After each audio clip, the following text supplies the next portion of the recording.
नमस्कार बच्चों, मैं Kanhaiya Yadav CBS classes for social science में आपका स्वागत करता हूं।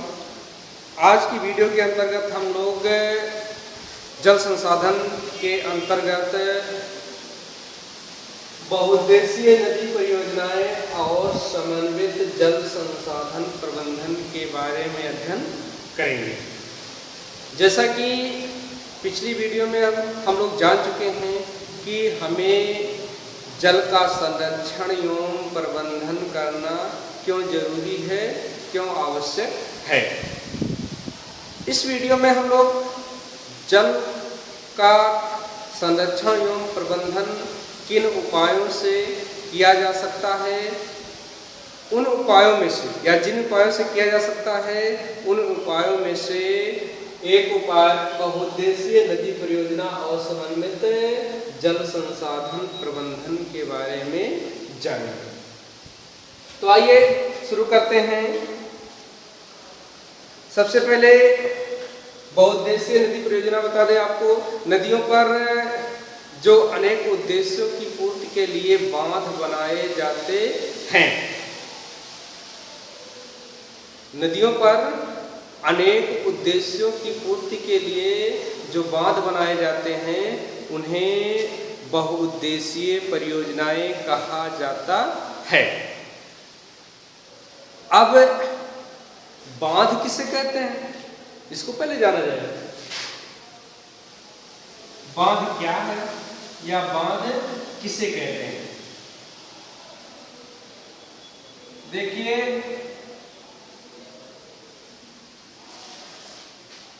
नदी जल के प्रवाह को नियंत्रित करने के लिए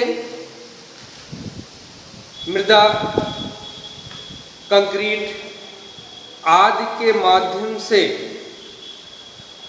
नदियों की धारा पर या नदियों की धारा में बनाया गया अवरोध बांध कहलाता है।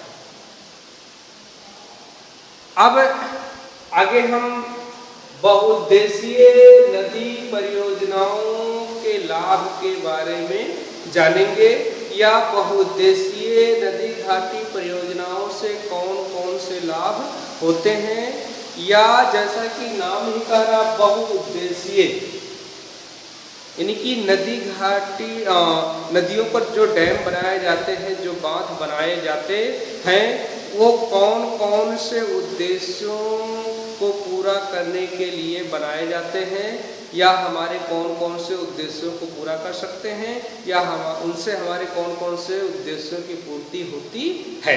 आइए इसके बारे में हम लोग जानते हैं। तो हेडिंग कर देते हैं। बात तो आप लोग समझ ही गए हैं, इसको मिटा दिया जा रहा है। हेडिंग कर लेते हैं बहुउद्देशीय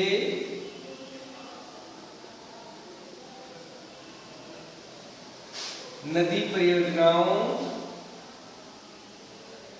के लाभ।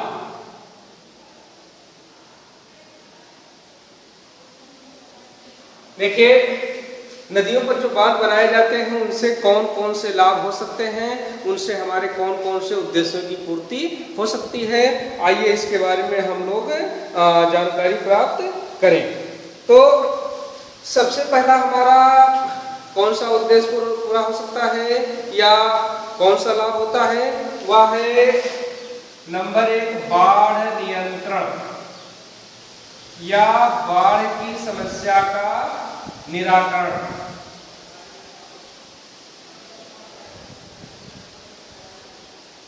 बाढ़ नियंत्रण या बाढ़ की समस्या का निराकरण कैसे होता है, इसको भी बता दिया जाए। नदी घाटी परियोजना से बाढ़ का नियंत्रण कैसे किया जा सकता है, या बाढ़ नियंत्रण के हमारे उद्देश्य की पूर्ति कैसे हो सकती है। देखिए, नदियों में जब बांध बना दिया जाता है तो नदियों का जल अवरोधित हो जाता है, जिससे वह आगे मंद गति से प्रवाहित होता है और धीरे धीरे प्रवाहित होते होते वह सागर समुद्र में पहुंच जाता है। अगर मंद गति से प्रवाहित होने की वजह से नदियों का जल अपने प्राकृतिक तटबंधों को तोड़ करके आसपास के इलाकों में नहीं फैलने पाता है, जिससे बाढ़ की समस्या से निजात मिलता है। अगर अवरोध ना बनाया जाए तो जलापूर्ति के बढ़ने से नदियों में जल की मात्रा बढ़ जाएगी, जिससे नदियों का जल अपने तटबंधों को तोड़ करके आसपास के क्षेत्रों में फैल जाएगा और बाढ़ की समस्या उत्पन्न हो जाएगी। चलिए दूसरा देखते हैं। दूसरा जो बेनिफिट है या दूसरा जो उद्देश्य हो सकता है हमारा नदियों पर बांध बनाने का, वो है भाई बाढ़ का जब नियंत्रण हो गया तो सूखा का भी नियंत्रण हो सकता है, या सूखे की समस्या का निराकरण। सूखे की समस्या का निराकरण।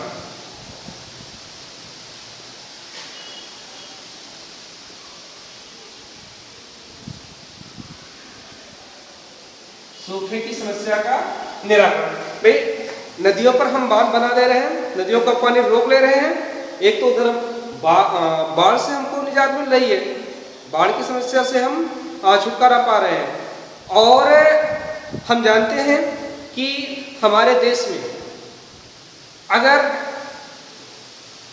किसी वर्ष देश के एक भाग में बाढ़ की स्थिति है तो उसी वर्ष देश के दूसरे भाग में सूखे की स्थिति रहती है। ऐसी स्थिति में जहां पर बाढ़ की स्थिति है, जहां पर पानी अतिरिक्त है, उस पानी को रोक करके हम सूखे वाले क्षेत्रों में पहुंचा सकते हैं, जिससे वहां पर सूखे की समस्या से निजात पाया जा सकता है। इससे हमको दोहरा लाभ होगा।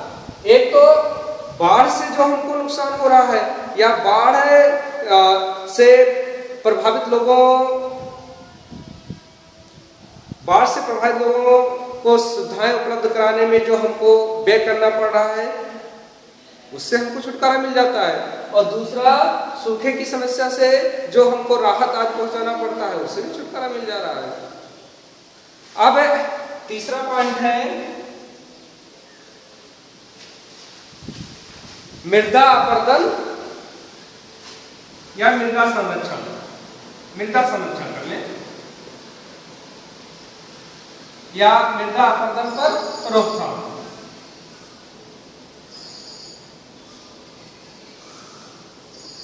अब नदियों पर बांध बनाने से मृदा का संरक्षण कैसे हो सकता है? हम जानते हैं कि नदियां जब अपने घाटी के क्षेत्रों में बाढ़ें लाती हैं तो उससे मृदा अपरदित होकर के प्रवाहित हो जाती है।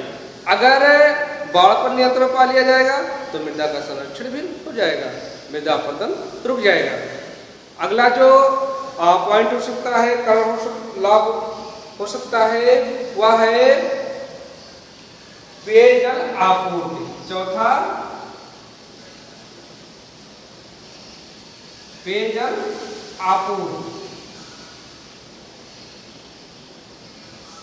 देखिए हम जानते हैं कि पेयजल की समस्या बनी रहती है। अगर नदियों के पानी को रोक लिया जाता है तो उसको शहरों में, गांव में फिल्टर करके, शुद्ध करके पेयजल के रूप में पहुंचाया जा सकता है। अगला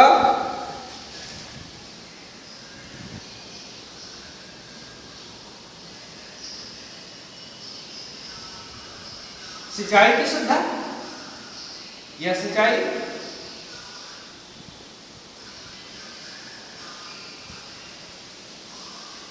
देखिए नदियों पर बांध बनाकर नदियों के जल को रोक करके वहां से नहरें निकाली जाती हैं, जिससे हम अपने खेतों की सिंचाई करते हैं।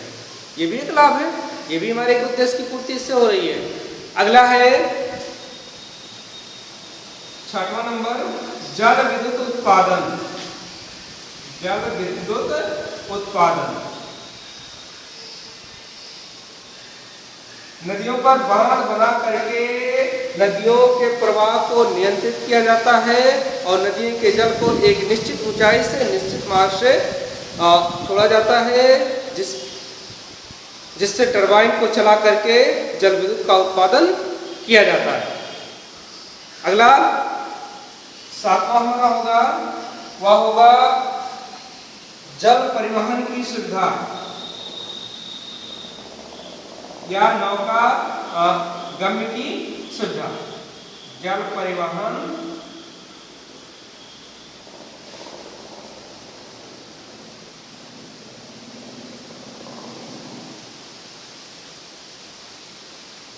देखिए, नदियों पर बांध बना देने से बांध के ऊपरी हिस्से में नदियों का जलस्तर बढ़ जाता है, जिससे वहां पर नावों का संचालन आसानी से किया जा सकता है, जिससे हमें जल परिवहन की सुविधा उपलब्ध होती है। अगला पॉइंट है 8वां, मत्स्य पालन।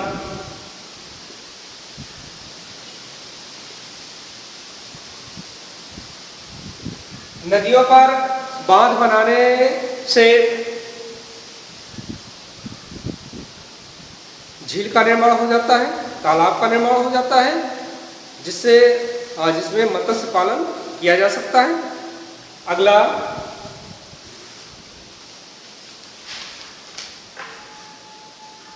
पारिस्थितिकी संतुलन।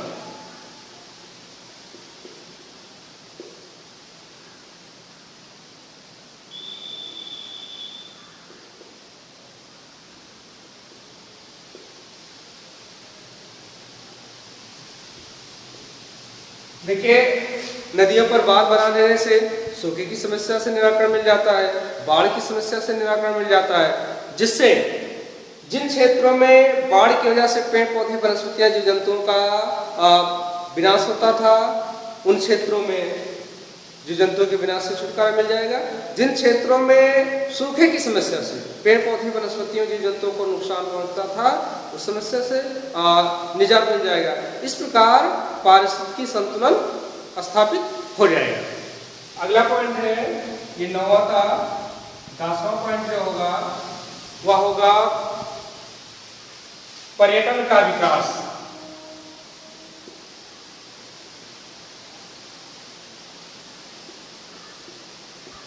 देखिए, बांध के निर्माण से अनेक मनोरम दृश्य बनते हैं, जिनको देखने के लिए देश के कोने कोने से या विदेशों से लोग आते हैं, जिससे पर्यटन का विकास होता है और राजस्व में वृद्धि होती है। अगला जो होगा 11 नंबर जो होगा वह होगा मनोरम दृश्य।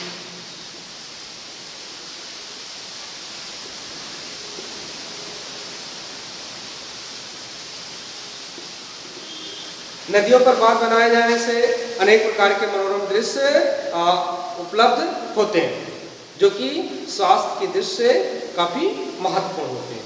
ये भी एक लाभ है। 12वां नंबर जो होगा वह होगा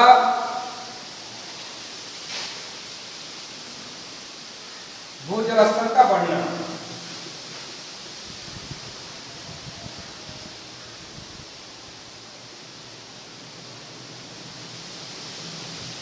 देखिए, नदियों पर बांध बना देने से नदियों का जल एकत्रित हो जाता है, जिससे दबाव बढ़ जाता है जल का, जिससे जल रिस करके धरातल के अंदर धीरे धीरे जाने लगता है, जिससे आसपास का जलस्तर बढ़ जाता है। ये कुछ पॉइंटें रहीं जो या ये कुछ बातें रहीं जो नदी घाटी परियोजनाओं से हमको प्राप्त होती हैं, या इन आवश्यकताओं की पूर्ति हमारी नदी घाटी परियोजनाओं से होती है। नदी घाटी परियोजनाएं काफी महत्वपूर्ण हैं। इनकी महत्ता को ही देखते हुए हमारे प्रथम प्रधानमंत्री पंडित जवाहरलाल नेहरू ने किन्हें नदी घाटी परियोजनाओं को, बांधों को, नदियों पर जो बांध बनाए जाते हैं, जो परियोजनाएं बनाई जाती हैं, उनको आधुनिक तीर्थ एवं मंदिर की संज्ञा दिया है। क्या दिया है? आधुनिक तीर्थ एवं मंदिर कहा है कि यह आधुनिक तीर्थ एवं मंदिर के समान है। आज की वीडियो में इतना ही। कल की वीडियो में हम लोग भारत के प्रमुख नदी घाटी परियोजनाओं के नाम व उनकी स्थिति के बारे में जानकारी प्राप्त करेंगे।